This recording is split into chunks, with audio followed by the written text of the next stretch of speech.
Since Repair Clinic encourages you to perform this repair safely, a warning icon will appear when you should use caution. Before you replace the upper door hinge on your refrigerator, be sure to unplug the power cord. Remove the upper hinge cover and use a 3/8-inch socket or nut driver to unthread the 2 screws securing the hinge.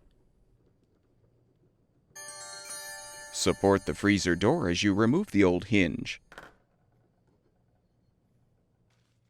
Prepare the new hinge for installation by applying some grease. Align the new hinge and thread the 2 screws to secure.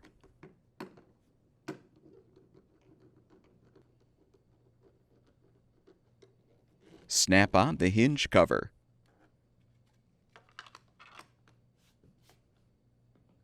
Plug the power cord back in, and your refrigerator should be ready for use.